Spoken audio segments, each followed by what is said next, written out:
അപ്പൊ ഈ അഭിഷേക കർത്താവ് പറഞ്ഞ വാഗ്ദാനങ്ങളെല്ലാം ആ വാഗ്ദാനങ്ങളുടെ വിശ്വസ്തത കാണിക്കുന്ന ആൾക്കാർക്ക് ഇവിടെ ജീവിക്കാൻ പ്രശ്നങ്ങളൊന്നുമില്ല. ഏത് നരകവാതിലായാലും സ്വർഗവാതിലായാലും അവിടെ മുമ്പിൽ അവർക്ക് വേണ്ടി മാത്രം ദൈവം തുറക്കും. അതിൻ്റെ കാര്യം എന്താണ്? ഞാൻ നിനക്ക് മുമ്പേ എൻ്റെ ദൂതനെ അയക്കും. വാഗ്ദാനമല്ലേ? ഞാൻ നിനക്ക് മുമ്പേ എൻ്റെ ദൂതനെ അയക്കും. ഇവർ ചെല്ലുമ്പോൾ ഓപ്പണാണ്. ഇവർ ചെല്ലുമ്പോൾ തന്നെ ഒരു നേഴ്സ് അതിലൂടെ വരും. ബ്രഹ്മാണ്ഡമായ ഹോസ്പിറ്റലാണ്. ഒരു നേഴ്സ് വരും. അപ്പം നേഴ്സ് വരുമ്പോഴത്തേക്കും എന്താ വിഷയമെന്ന് ചോദിക്കും. അപ്പം എനിക്ക് മാനേജറിൻ്റെ മുറി കാണണമെന്ന് പറയും. ഉടനെ നേഴ്സ് പറയും, ഇവിടെ മാനേജറിനെ നേരിട്ട് കാണാൻ പറ്റത്തില്ല, HR കാണണമെന്ന് പറയും. നിങ്ങൾ HR അന്വേഷിക്കാൻ പറയും. അപ്പോൾ ഇവിടെ ജവമാലം ചെല്ലിൻ്റെ അകത്ത് ഇവിടെ ആദ്യം ചെല്ലുകയില്ല, അതിനകത്ത് ചെന്ന് പെടുകയാണ്. എവിടെയാണ് HR എവിടെയാണ് മാനേജറെന്ന് അറിയത്തില്ല. അപ്പോൾ വേറെ ഒരു നേഴ്സ് വരും. അതാണ് വിഷയം. മാതാവ് ഇവളോട് പറയും വെയിറ്റ് എന്ന് പറയും. രണ്ടാമത്തെ നേഴ്സും വരുമ്പോൾ രണ്ടാമത്തെ നേഴ്സ് വന്നിട്ട് പറയും, ഇതിങ്ങനെയല്ല പോകേണ്ടത്, മാനേജർ ആബ്സെൻ്റ് ആണെന്ന് പറയും. രണ്ടാമത്തെ നേഴ്സ് വന്നിട്ട് പറയും മാനേജറിനെ കാണുമെന്ന് പറയുമ്പോൾ മാനേജറിന് ആബ്സെൻ്റ് ആണെന്ന് പറഞ്ഞിട്ട് മാനേജറിൻ്റെ മുറി കാണിക്കും. അപ്പോൾ മാനേജർ ആബ്സെൻ്റ് ആണ്, അടച്ചിട്ടിരിക്കണത്. അപ്പോഴും മാതാവ് ഉള്ളിൽ നിന്ന് പറയും വെയിറ്റ് എന്ന് പറയും. ഇതാണ് ഉടമ്പടി ജീവിതം എന്ന് പറയണത്. നിങ്ങൾ ഈ പറയണതൊന്നും അല്ല ഉടമ്പടി ജീവിതം. ഉടമ്പടി സത്യസന്ധമായിട്ട് ഇവിടെ ജീവിക്കുന്നവരുണ്ട്, അവിടെ കൂടെ ദൈവം ജീവിക്കുന്ന ചരിത്രമാണിത്. അല്ല മുക്കും പോലും ഒപ്പിച്ചിട്ട് അവിടെ ഇവിടെയും കൊണ്ടുപോയിട്ട് ഇനി 5 പത്രം ഉണ്ടല്ല, ഇനി 7 പത്രം ഉണ്ടല്ല, ആർക്ക് കൊടുക്കാനാണ്, അവരെല്ലാം പറയാവാന്ന് പറഞ്ഞുകൊണ്ട് അതിൻ്റെ മോന്തമായിട്ട് കാരിക്കൂവി നടക്കണില്ലേ? അതൊന്നും അല്ല ഉടമ്പടി ജീവിതം. സത്യസന്ധമായിട്ട് ദൈവത്തിനോട് ചെയ്തിട്ടുള്ള വാഗ്ദാനങ്ങൾ ദൈവസ്നേഹത്തോടെ പാലിച്ചാൽ ദൈവം ആരാണെന്ന് നിങ്ങളറിയും. അവളുടെ മാതാവ് പറഞ്ഞു വെയിറ്റ് എന്ന് പറയും. മാതാവ് പറയും എത്ര പേര് വേണം സാക്ഷ്യം. അതായത് നമ്മൾ സത്യസന്ധരും വിശ്വസ്തരുമാണെങ്കിൽ ദൈവം നമ്മുടെ കൂടെ നിന്ന് നയിക്കും. അതാണ് ഈ ആൾക്കാർ സഞ്ചാരി മാതാവ് എന്ന് പറയുന്നത്. വെറുതെ പറയണതല്ല, ജോസഫച്ചമ്മ ഉണ്ടാക്കിയല്ല ഈ സഞ്ചാരി മാതാവ്. ഈ ജനങ്ങളുടെ കൂടെ പോയി കഴിയുമ്പോൾ അമ്മയുടെ സാന്നിധ്യം ഒരു വ്യത്യസ്തമായ രീതിയിൽ മനസ്സിലാക്കിയിട്ട് അവരാണ് പറയണത് മാതാവ് ഞങ്ങളുടെ കൂടെ സഞ്ചരിച്ച് വരികയാണെന്ന്. മാതാവ് വെയിറ്റ് എന്ന് പറഞ്ഞു. വെയിറ്റ് എന്നപ്പം മാനേജർ ഇല്ലല്ലോ, പിന്നെ വെയിറ്റ് ചെയ്തിട്ട് കാര്യമില്ലല്ലോ. പക്ഷെ അമ്മ അപ്പോഴും പറയും വെയിറ്റ് എന്ന് പറയും. അപ്പം മൂന്നാമതൊരു നേഴ്സ് വരും. നേഴ്സിന് ഒരു ലേഡി വരുമ്പോൾ ആ ലേഡി ഇവരോട് പൊളൈറ്റായിട്ട് പെരുമാറും, സ്നേഹത്തോടെ പെരുമാറും. എന്നിട്ട് ചോദിക്കും what can I do for you, what help you need എന്നൊക്കെ ചോദിക്കും. നിനക്ക് എന്ത് ഹെൽപ്പാണ് വേണ്ടതെന്ന്. അപ്പോൾ അവൾ പറയും എനിക്ക് മാനേജറിനെ കാണുമെന്ന് പറയും. അപ്പോൾ ഇവർ പറയും ഞാനാണ് മാനേജർ എന്ന് പറയും. അതാണ് വിഷയം. ഉടനെ ഇവളെ മാറ്റി നിർത്തിയിട്ട് ഒരു മൂല കൊണ്ടുപോയിട്ട് കാര്യങ്ങൾ ചോദിച്ച് മനസ്സിലാക്കും. അപ്പോൾ ഇതിന് പറയും ഈ ഹോസ്പിറ്റലിൽ കുറേ നാളായിട്ട് ആരും അഡ്മിറ്റ് ചെയ്തിട്ടില്ല, ഇനി ആരും അഡ്മിറ്റ് ചെയ്യത്തുമില്ല, ആവശ്യത്തിലേറെ സ്റ്റാഫ് ഇവിടെ ഉണ്ട്. പക്ഷേ നീ ഇത് ആപ്ലിക്കേഷൻ ചെയ്തിട്ട് പോയി, എൻ്റെ ഇമെയിൽ ഇതാണ്, നീ ഇമെയിലിലേക്ക് ആപ്ലിക്കേഷൻ സെൻഡ് ചെയ്യാൻ പറയും. 2-ാം ദിവസം വീട്ടിൽ എത്തുമ്പോൾ പെട്ടെന്ന് HR നിന്ന് കോള് വരും. നിങ്ങൾക്ക് ഒരു ഇൻ്റർവ്യൂ അനുഭവിച്ചിട്ടുണ്ട്, 1 മണിക്കൂർ മാനേജറിൻ്റെ കൂടെയും 1 മണിക്കൂർ HR കൂടെ ഇൻ്റർവ്യൂ ഉണ്ടെന്ന് പറയും. 2 മണിക്കൂർ ഇൻ്റർവ്യൂ ആണ്. ഇവൾ നേരെ ഈ മെയില് HR എന്ന് പറഞ്ഞ മെയില് ഇവൾക്ക് പരിചയമുള്ള മാനേജറിന് സെൻഡ് ചെയ്യുമ്പോൾ പറയും ഞാനാണ് നിൻ്റെ റെസ്യൂം HR കൊടുത്തിരിക്കണത്, നീ നാളെ അറ്റൻഡ് ചെയ്യാൻ വരാൻ പറയും. അറ്റൻഡ് ചെയ്യാൻ വരുമ്പോൾ എന്താ പ്രശ്നം എന്ന് വെച്ച് കഴിഞ്ഞാൽ 2 മണിക്കൂർ ഇൻ്റർവ്യൂ വെറും 10 മിനിറ്റ് കൊണ്ട് ഇൻ്റർവ്യൂ കഴിയും, ഇവൾ അപ്പോയിൻറ്റഡ് ആവും. Hallelujah, hallelujah. അപ്പം എന്താ വെച്ചാൽ അതായത് എനിക്ക് പലപ്പോഴും തോന്നിയിരിക്കണം, ഞാൻ നിങ്ങളോട് പരിഭവത്തോടെയും അതേസമയം തന്നെ ഈർച്ചയോടെയും പറയുന്നൊരു കാര്യമാണ്. ഇതിങ്ങനൊരു ആൻമേരിയ മാത്രമല്ല, എന്തുമാത്രം മനുഷ്യരാണ് ഈ ഉടമ്പടി കൊണ്ട് ജീവിതം തിരിച്ചു പിടിക്കണത്. അവിടെ കൂടെ ദൈവം സഞ്ചരിക്കുകയാണ്. ഈ ഉടമ്പടി തന്നെയല്ല നിങ്ങളിലും പലരെടുത്തത്. അതാണ് വിഷയം. എന്നിട്ട് 3 പുതുക്കിയിട്ടും നിങ്ങൾക്ക് ദൈവത്തിൻ്റെ ഒരു സാന്നിധ്യം അനുഭവിക്കാത്ത എന്താണ്? അത് നിങ്ങൾ ഇതിനകത്ത് വെള്ളം ചേർക്കണമുണ്ടാണ് ഈ പ്രശ്നം വന്നത്. ഇത് വെള്ളം ചേർത്തുള്ള കുഴപ്പം വെച്ച് കഴിഞ്ഞാൽ നമുക്കത് അച്ഛനെ അത് നഷ്ടമാണ്. എന്താ നഷ്ടമെന്ന് പറഞ്ഞു കഴിഞ്ഞാൽ, ഇത് ഉടമ്പടി തന്ന കാലത്ത് അമ്മ എന്താ പറഞ്ഞത്? ഉടമ്പടി ഉടനടി പരിഹാരം എന്നാണ് അമ്മ പറഞ്ഞത് അന്ന്. അത് ഇന്നും അമ്മ മാറ്റം ഉണ്ടാക്കിയിട്ടില്ല, ഉടനടി തന്നെ പരിഹാരം. ഇപ്പം റസാക്കിൻ്റെ വിഷയം എന്താ? റസാക്കിനെ സംബന്ധിച്ചിടത്തോളം 75 ലക്ഷം രൂപ കടം. 75 ലക്ഷം രൂപ കടം. 2 കുഞ്ഞുങ്ങളുമുണ്ട്, ഭാര്യയുമുണ്ട്. ജപ്തി. അപ്പം റസാക്ക് വന്ന അമ്മയോട് പറയണത് എന്താണ്? റസാക്കിൻ്റെ കടയിലെ ആൾക്കാർ വരുമ്പോൾ റസാക്ക് ഇങ്ങനെ പറയും, ഭയങ്കര കടമാണ്, ജപ്തിയാകാൻ പോകണിത് എന്ന് പറയുമ്പോൾ പറയും, നിങ്ങൾ പോയി ഉടമ്പടി എടുക്കാൻ പറയും, നാട്ടുകാർ പറയും. അങ്ങനെ പയ്യന് വരുന്നു ഇവിടെ നിന്ന് ഉടമ്പടി എടുക്കുമ്പോൾ അമ്മയോട് പറയേണ്ട ഇതാണ്, അമ്മേ ഇത് വിറ്റില്ലെങ്കിൽ ഇത് ജപ്തിയായി പോവും. അപ്പോൾ ഈ കടമെല്ലാം എൻ്റെ തലയെ വന്ന് വീഴും. എനിക്ക് 2 കുഞ്ഞുങ്ങളുണ്ട്, ഞാൻ നിരത്തിൽ വഴിയിൽ ഇറങ്ങേണ്ടി വരും. അപ്പം ഇത് വിറ്റ് തരണം എനിക്ക്, വേറെ പ്രശ്നങ്ങളൊന്നുമില്ല. വിറ്റ് തരാൻ വേണ്ടി എന്നെ കാണാൻ വേണ്ടി ചീട്ടെടുത്ത് വരുമ്പോൾ ജപ്തി ആകുമ്പോൾ കാണാൻ പറ്റുമല്ല. അപ്പം ഞാനൊരു കാശിനും കൊടുത്തിട്ട് പറഞ്ഞു, ഇത് നിങ്ങൾ അവിടെ കൊണ്ടുപോയി സ്ഥാപിക്കണം. നമ്മൾ കുടിച്ചിടണമെന്ന് നിങ്ങൾ പറയരുത്. കുടിച്ചിടണ കൂടോത്രമാണ്, അല്ല കാശുരവുമല്ല. നിങ്ങളെ വിശ്വാസ പ്രമാണം ചൊല്ലി അവിടെ സ്ഥാപിക്കുകയാണ് ചെയ്യണത്. എന്താണ് സ്ഥാപിക്കണത്? എനിക്കെവിടെ നിന്നാണ് ഈ ഐഡിയ കിട്ടിയത്? എനിക്ക് ഐഡിയ കിട്ടിയത് രക്ഷ എന്ന കുരിശ് ദൈവം ഭൂമിയിൽ സ്ഥാപിക്കുകയാണ് ചെയ്തത്. അതിൽ നിന്നാണ് ഈ കാശുരൂപം സ്ഥാപിക്കുന്ന ആശയങ്ങൾ വരണത്. അപ്പം നമ്മൾ ഒരു ദിവസം ഇവ ഉപ്പിടണത് എന്തിനാണ്? അത് ഈ ഭൂമിയെ എനിക്കിവിടെ ഗ്രിപ്പില്ല, എനിക്കിവിടെ മെരിട്ടില്ല, എൻ്റെ ദൈവമായ കർത്താവാണ് എൻ്റെ അവകാശം. അതുകൊണ്ട് നോട്ട് ബൈ മെരിറ്റാണ്, എനിക്ക് മെരിട്ടില്ല, എൻ്റെ ദൈവമാണ് എൻ്റെ യോഗ്യത. ഈ ജോലിയായാലും ശരി, ഇത് ദൈവത്തിൻ്റെ അവകാശമാണ്, അത് ഞാൻ പ്രഖ്യാപിക്കുന്നു. അതുകൊണ്ട് ആണ് ആ ഉപ്പിടുന്നത്. അപ്പോൾ നമ്മൾ ഉപ്പിടുമ്പോഴൊക്കെ നമ്മൾ ശ്രദ്ധിക്കേണ്ടതെന്ന് വെച്ച് കഴിഞ്ഞാൽ അതൊരു വിശ്വാസ പ്രയോഗമാണ്.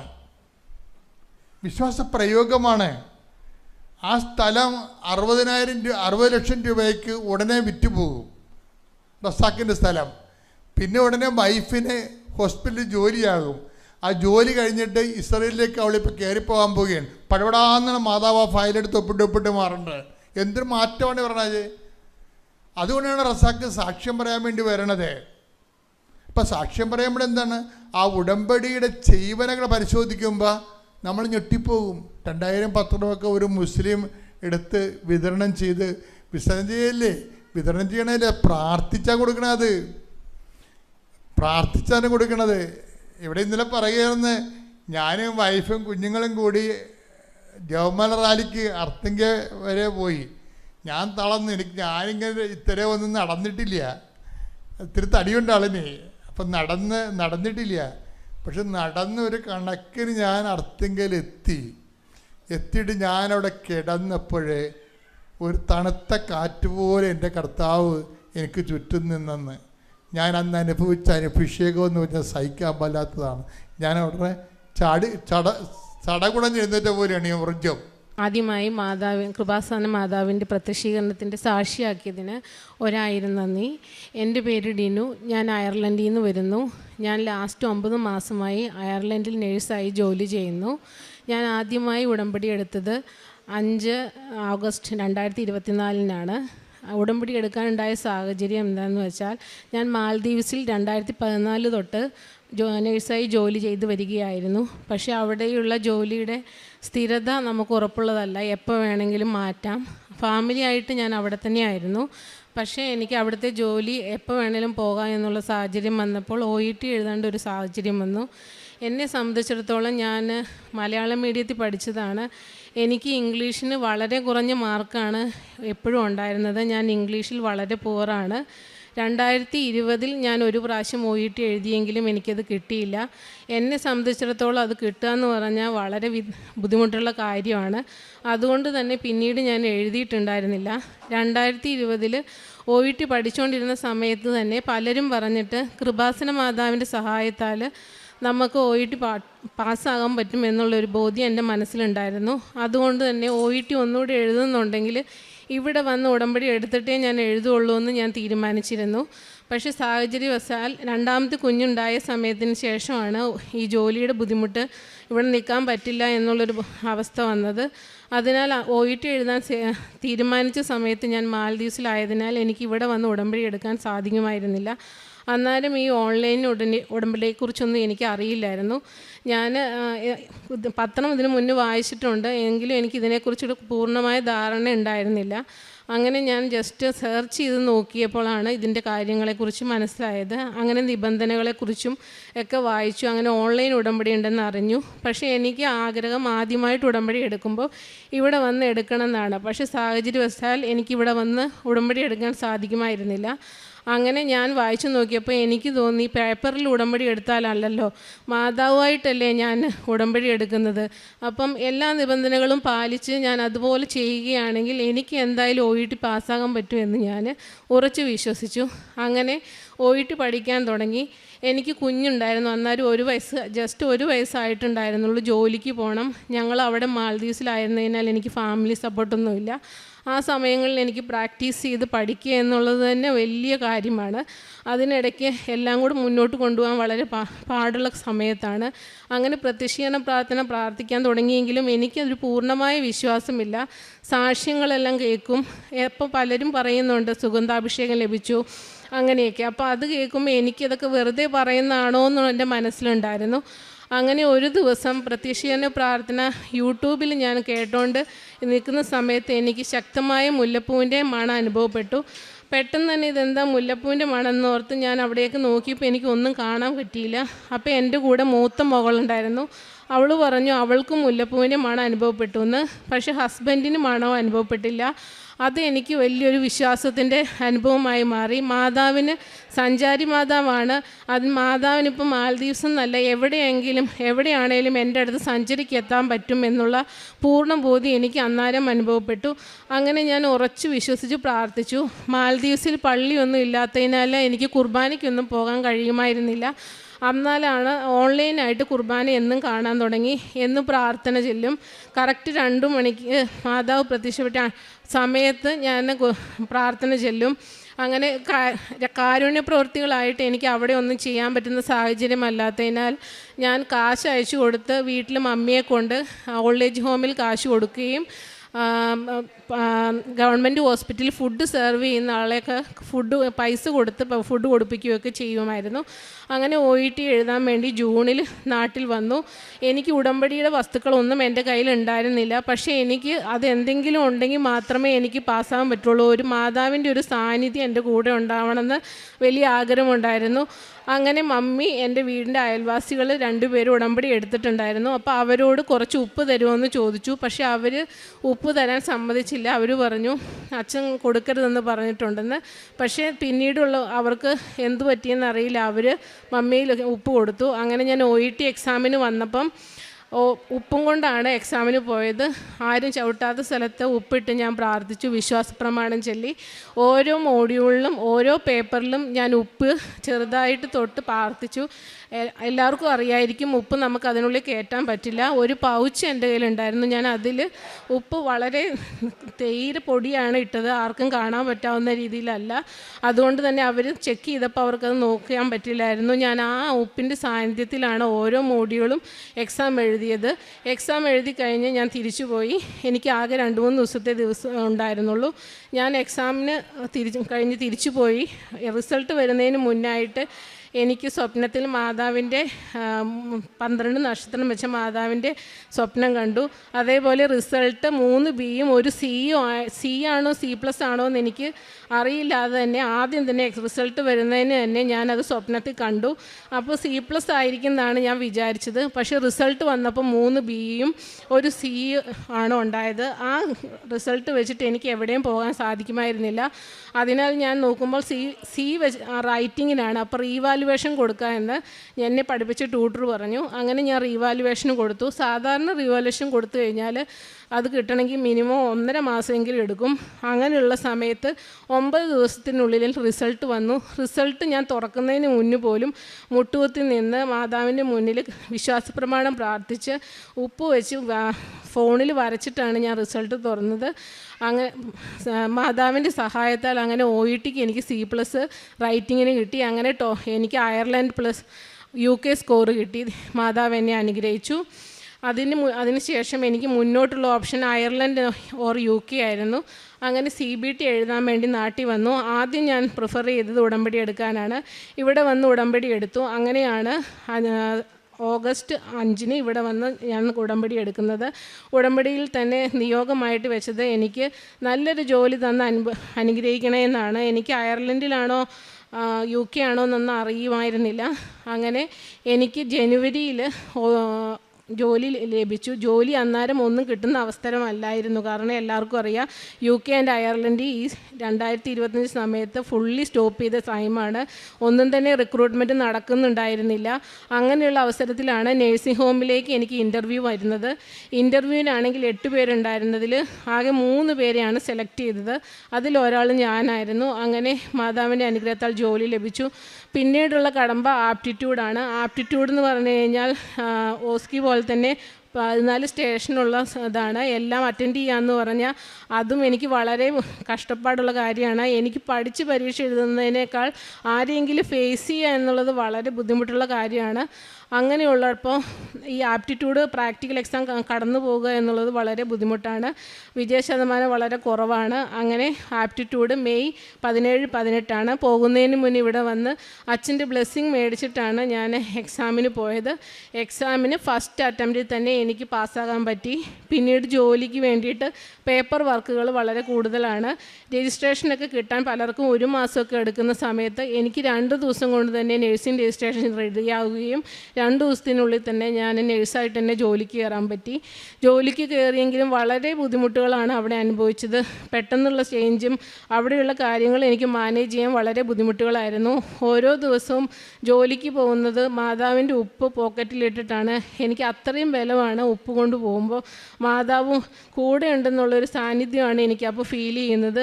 ഞാൻ എന്നും കയറുമ്പോൾ വിശ്വാസവും പ്രമാണം ചൊല്ലി ഉപ്പിട്ട് പ്രാർത്ഥിച്ചിട്ടാണ് കയറുക. അത്രയും ടെൻഷനോട് കൂടിയാണ് ജോലിക്ക് പോകുന്നത്. ഈശോയെ എൻ്റെ വലതുവശത്തും മാതാവ് എൻ്റെ ഇടതുവശത്തും ഉണ്ടാകണേന്ന് ഞാൻ എന്നും പ്രാർത്ഥിക്കും. അങ്ങനെ ഓരോ പ്രാവശ്യം പല ബുദ്ധിമുട്ടുകളും ജോലിയിൽ അനുഭവപ്പെട്ടിട്ടുണ്ട്. അങ്ങനെയുള്ള ഓരോ പ്രശ്നങ്ങളിലും മാതാവാണ് എന്നെ രക്ഷിച്ചു കൊണ്ടുവന്നത്. പിന്നീടുള്ള എൻ്റെ കടമ്പ എന്ന് പറഞ്ഞാൽ ഫാമിലി വിസിക്ക് വെക്കണം, അതിന് മുന്നേ വീട് റെഡിയാക്കണം എന്നായിരുന്നു. എനിക്ക് ജോലി കിട്ടിയത് ഡബ്ലിൻ എന്നുള്ള സിറ്റി ഏരിയയാണ്.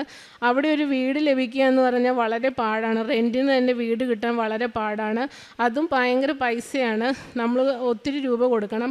അങ്ങനെയുള്ളൊരു ഏരിയയിലാണ് എനിക്ക് ജോലി. അപ്പോൾ അടുത്ത് തന്നെ കിട്ടിയില്ലെങ്കിൽ എനിക്ക് കുഞ്ഞു കൊച്ചുള്ളതുകൊണ്ട് പോയി വരാൻ ബുദ്ധിമുട്ടാണ്. അങ്ങനെയുള്ളിടത്ത് ഞാൻ പല വീടുകളും പോയി കണ്ടു. ഓരോ പ്രാവശ്യം പോകുമ്പോഴും ഞാൻ ഉപ്പ് പോക്കറ്റിലിട്ടുകൊണ്ട് പോകുമെങ്കിലും അവിടെ ചെന്ന് കഴിയുമ്പോൾ അത് യൂസ് ചെയ്യാൻ ഞാൻ മറന്നു പോകും. അങ്ങനെ ഓരോ പ്രാവശ്യം ഞാൻ പല വീടുകളും കണ്ടു. അങ്ങനെ അവസാനം ഒരു വീട്ടിൽ ഒരു ചേട്ടൻ്റെ ഹെൽപ്പോട് കൂടി ഒരു വീട് കിട്ടി. അതും വളരെ അടുത്ത് ഒരു 5-6 ബസ് സ്റ്റോപ്പ് മാത്രം ദൂരമുള്ളിടത്ത്, അതും വളരെ റെൻറ്റ് കുറവുള്ള എനിക്കൊരു വീട് റെൻറ്റിന് ലഭിച്ചു. അത് മാതാവിൻ്റെ സഹായം കൊണ്ടാണെന്ന് ഞാൻ ഉറച്ചു വിശ്വസിക്കുന്നു. പിന്നെ അത് കഴിഞ്ഞ് ഫാമിലി വിസയ്ക്ക് വെച്ചിട്ടും പല കാരണത്താൽ അത് എക്സ്റ്റെൻഡ് ചെയ്ത് പോവുകയാണ് ചെയ്തത്. പിന്നീട് പലരും കിട്ടിയെന്ന് പറഞ്ഞെങ്കിലും എൻ്റേത് വരാത്തതുകൊണ്ട് ഞാൻ വളരെ വിഷമിച്ചു. അന്നേരമാണ് ഞാൻ സാക്ഷ്യം പറഞ്ഞിട്ടില്ല, എനിക്ക് വന്ന് സാക്ഷ്യം പറയാനുള്ള സാഹചര്യം അല്ലാത്തത് കൊണ്ട് പിന്നീട് വരുമ്പോൾ സാക്ഷ്യം പറയാമെന്നാണ് ഞാൻ വിചാരിച്ചിരുന്നത്. പക്ഷേ എനിക്ക് എൻ്റെ മനസ്സിലൊരു ശക്തമായ തോന്നൽ മാതാവ് തോന്നിച്ചു, സാക്ഷ്യപ്പെടുത്തണം, ഇവിടെ വന്ന് സാക്ഷ്യം പറയണം എന്നുള്ള തോന്നൽ. അപ്പം വിസ വരുന്ന സമയത്ത് വന്ന് ഞാൻ സാക്ഷ്യം പറയാമെന്നാണ് ഞാൻ വിചാരിച്ചത്. പക്ഷേ വിസ ശരിയാവുന്നുണ്ടായിരുന്നില്ല. അങ്ങനെ ഇരിക്കെ അപ്പം ഞാൻ എന്തായാലും വന്ന് സാക്ഷ്യപ്പെടുത്തിയിട്ട് പോകാം, വിസ റെഡി ആയില്ലെങ്കിലും കുഴപ്പമില്ല, വന്നിട്ട് ഞാൻ സാക്ഷ്യപ്പെടുത്തി പൊക്കോളാം എന്ന് വിചാരിച്ചു. എങ്കിലും ഞാൻ ഉറച്ചു വിശ്വസിച്ചു. മാതാവിനോട് ഞാൻ പ്രാർത്ഥിച്ചു, മാതാവേ പോകുമ്പോൾ ഒന്നിച്ചു പോകാനുള്ള അവസരം ഒരുക്കണേ, ഇനി പിള്ളേരെ ഇവിടെ ഇട്ടിട്ട് പോകേണ്ട അവസ്ഥ വരട്ടതെന്ന്. അങ്ങനെ എൻ്റെ പോരുമ്പോൾ ഞാൻ എന്ത് പറ്റും എന്നുള്ള ഉറപ്പൊന്നും ഉണ്ടായിരുന്നെങ്കിലും ഈ 3-ാം തീയതി ഫാമിലി വിസ വന്നു. ഞങ്ങളെല്ലാവരും കൂടെ ഈ 19-ാം തീയതി തിരിച്ചു പോവുകയാണ്. ഇത്രയും സഹായങ്ങൾ ചെയ്ത മാതാവിനും തിരുക്കുമാരനും 1000 നന്ദി.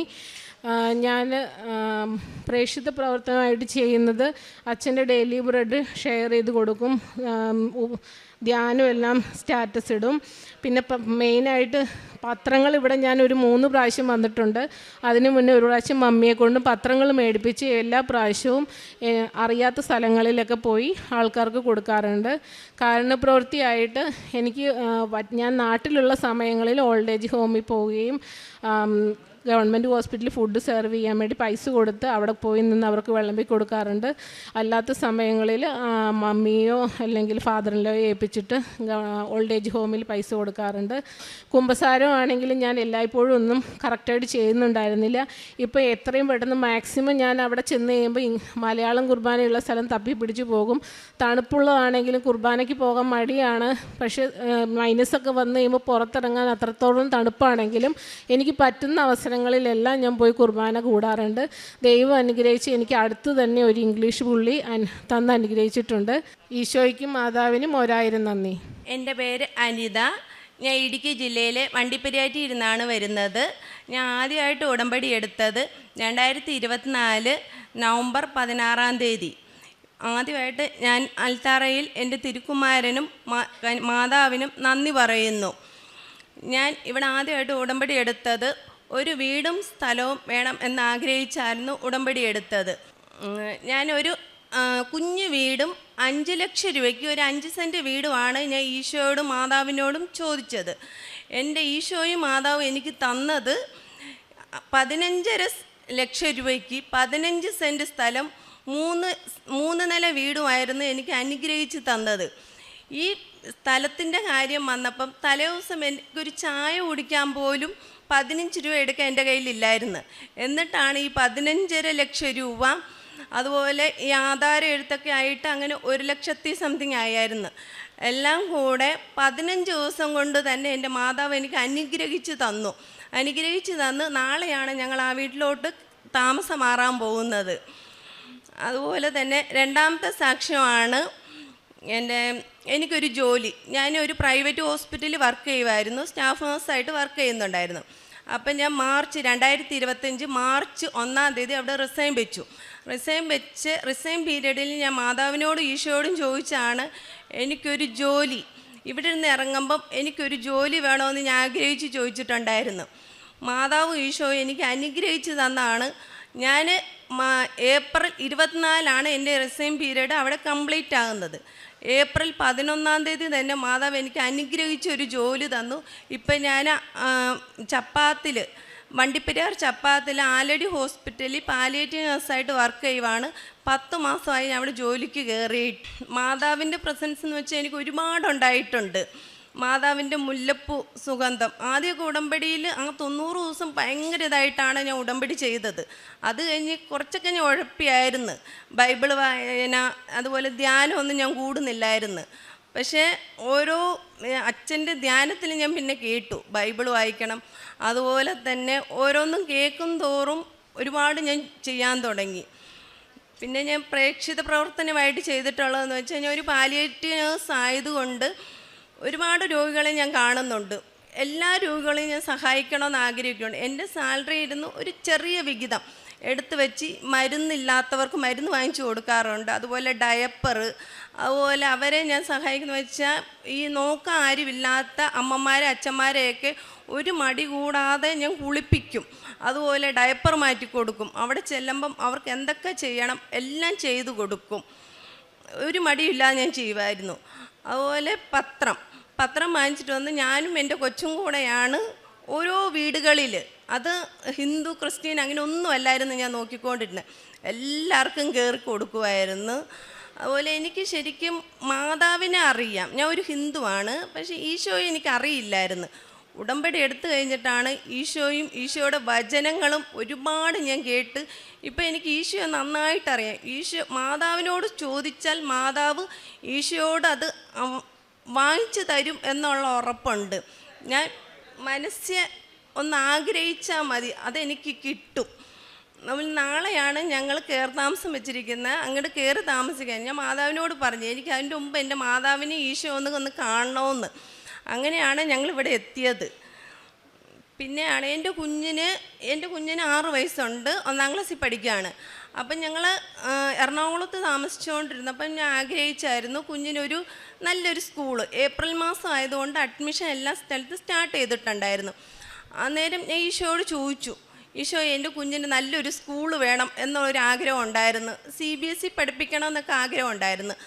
അന്നേരം ഞാൻ പണ്ട് ഒരു കൊച്ചിന് 1 വയസ്സുള്ളപ്പോൾ ഒരാഗ്രഹം ഉണ്ടായിരുന്നു, കൊച്ചിനെ ഗ്രേസ് ഗാർഡൻ മാട്ടുക്കട്ട അവിടെ പഠിപ്പിക്കണമെന്നൊരാഗ്രഹം ഉണ്ടായിരുന്നു.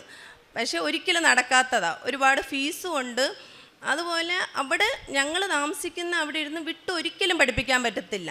പക്ഷേ മാതാവ് ഈശോ എനിക്ക് തന്നത്, ഞങ്ങളൊരു വാടക വീട് എടുത്തായിരുന്നു, അത് മാട്ടുക്കട്ടയിൽ തന്നെ. കൊച്ചിന് നടന്നു പോകാം, 10 മിനിറ്റ് നടന്ന സ്കൂളിലെത്തുന്നത് കൂട്ടുള്ള ഒരു വീടാണ്, വാടക വീട് ഞങ്ങൾക്ക് കിട്ടിയത്. അവിടെ വെച്ചാണ് ഞങ്ങൾ കൊച്ചിനെ പഠിപ്പിക്കാനൊക്കെ വിട്ടുകൊണ്ടിരുന്നത്. ഇപ്പം ഞങ്ങൾ വീട് സ്ഥലവും വാങ്ങിച്ചിരിക്കുന്നത് മ്ലാമല എന്ന് പറയുന്ന സ്ഥലത്താണ്. മെയിൻ റോഡ് സൈഡ്, വണ്ടിപ്പെരിയാറ്റിൽ ഇരുന്ന് പോകുന്ന മെയിൻ റോഡ് സൈഡാണ് സ്ഥലവും വീടും വാങ്ങിച്ചിരിക്കുന്നത്. അവിടെ എന്ന് വെച്ചാൽ എൻ്റെ കൊച്ചിന് സ്കൂളിൽ പഠിപ്പിക്കാൻ ഒരു ബുദ്ധിമുട്ടില്ല. ബസ് വീടിന് മുറ്റം വരെ വരും. ഈ മാട്ടുക്കട്ട സ്കൂളിൽ തന്നെ എൻ്റെ കൊച്ചിനെ പഠിപ്പിക്കാൻ പറ്റും. എൻ്റെ ഈശോയും മാതാവും അനുഗ്രഹിച്ച് തന്ന, പണ്ടെന്തോ ആഗ്രഹിച്ചാണ് ഞാൻ 1.5 വയസ്സുള്ളപ്പം ആഗ്രഹിച്ചാണ് എൻ്റെ ഈ കുഞ്ഞിനെ ഈ സ്കൂളിൽ വിട്ട് പഠിപ്പിക്കാനുള്ള അനുഗ്രഹം തരുമോ എന്നുള്ളത്. പക്ഷേ മാതാവ് അങ്ങ് അനുഗ്രഹിച്ച് ഈശോയോട് വാങ്ങിച്ചു തന്നു. ഒരുപാട് സന്തോഷമുണ്ട്. എന്നും ഈ ഉടമ്പടി ജീവിതം തന്നെ ജീവിക്കണമെന്ന് ഒരുപാട് ആഗ്രഹിക്കുന്നുണ്ട്. ഈശോയും മാതാവിനും ഒരുപാട് ഞാൻ ഇഷ്ടപ്പെടുന്നുണ്ട്, ഒരുപാട് ആഗ്രഹിക്കുന്നുണ്ട്. ഞാൻ ചോദിച്ചതിൻ്റെ 3 ഇരട്ടിയാണ് എൻ്റെ ഈശോയും എൻ്റെ മാതാവും ഞങ്ങൾക്ക് തന്നത്.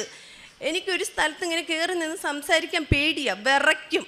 പക്ഷേ എൻ്റെ ഈശോയുടെ കൃപയാളും എൻ്റെ മാതാവിൻ്റെ അനുഗ്രഹത്താളും ഞാൻ ഇവിടെ കയറി നിന്ന് സംസാരിക്കാനുള്ള എൻ്റെ ഈശോ അനുഗ്രഹം തന്നിട്ടുണ്ട്.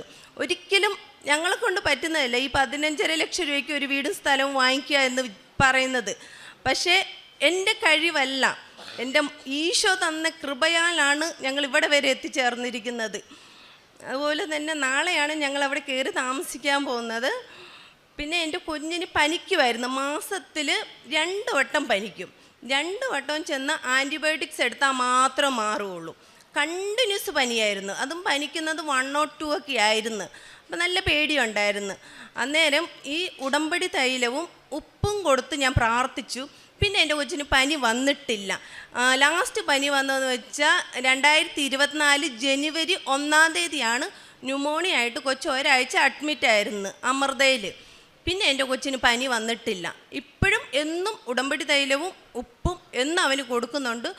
ഒരു പനിയോ ജലദോഷം വന്നാൽ പോലും ചെറിയ രീതിയിൽ വരുന്നതും ഒരു ഹോസ്പിറ്റലിൽ പോകണ്ട, അവന് മരുന്ന് വാങ്ങിക്കേണ്ട ആവശ്യമില്ല. ഈശോയുടെ ഉപ്പും തൈലവും മാത്രം മതി, അവനെല്ലാം മാറിക്കോളും. അതുപോലെ തന്നെ എൻ്റെ കുഞ്ഞും ഒരുപാട് പ്രാർത്ഥനകൾ അറിയാം. അവന് എല്ലാം മാതാവിന് ഈശോ അറിഞ്ഞ് തന്നെ എൻ്റെ കൊച്ചിനെ ഞാൻ വളർത്തിക്കൊണ്ടിരിക്കുന്നത്. അങ്ങനെ തന്നെ വളരണം. അതുപോലെ എൻ്റെ കൊച്ചിന് എല്ലാ അനുഗ്രഹം ഈശോയും മാതാവും തരണമെന്ന് ഒരുപാട് ആഗ്രഹിക്കുന്നുണ്ട്. അതുപോലെ എൻ്റെ ഹസ്ബൻഡിനാണെങ്കിൽ ലൈസൻസ് 2 വീലറിൻ്റെ ലൈസൻസിന് വേണ്ടി കുറേ ട്രൈ ചെയ്തു. ഒരു 4-5 വട്ടം ചെന്ന് ഫെയിലാകുമായിരുന്നു ചെയ്തത്. ഈശോയോട് ഞാൻ ഇങ്ങനെ പറഞ്ഞു, ദൈവഗീതമാണെങ്കിൽ മാത്രം ഞാൻ പിടിച്ചു വാങ്ങിച്ചില്ല, ചോദിച്ചു ദൈവഗീതമാണെങ്കിൽ മാത്രം എൻ്റെ ഹസ്ബൻഡിന് ലൈസൻസ് ഒന്ന് തരണേന്ന്. ഈശോ അങ്ങ് അനുഗ്രഹിച്ച് എൻ്റെ ഹസ്ബൻഡിന് ലൈസൻസ് നൽകി. അതുപോലെ പ്രേക്ഷിത പ്രവർത്തനമായിട്ട് ഞാൻ പത്രം കൊച്ചും ഞാനുമായിട്ട് എല്ലാവർക്കും കൊടുക്കും. മറ്റുള്ളവരെ സഹായിക്കാൻ ഒരുപാട് ഇഷ്ടമാണ്, ഒരുപാടെന്ന് വെച്ചാൽ ഒരുപാട് ഇഷ്ടമാണ്. എൻ്റെ സാലറിയിൽ തന്നെ ഒരിച്ചിരി, ഒരുപാട് എനിക്ക് പറ്റത്തില്ല, എന്നാലും ഒരിച്ചിരി ഇത് മാറ്റി വെച്ച് ഞാൻ കൊടുക്കും. എന്നും ഈശോയും മാതാവിനും അറിഞ്ഞും അതുപോലെ ഈ ഉടമ്പടി ജീവിതം എന്നും ഇതിൽ തന്നെ ഉറച്ചു നിൽക്കാനുള്ള അനുഗ്രഹം വേണമെന്ന് എന്നും പ്രാർത്ഥിക്കുന്നുണ്ട്. അതുപോലെ എൻ്റെ തിരുക്കുമാരനും എൻ്റെ മാതാവിനും ഒരുപാട് നന്ദി പറഞ്ഞ്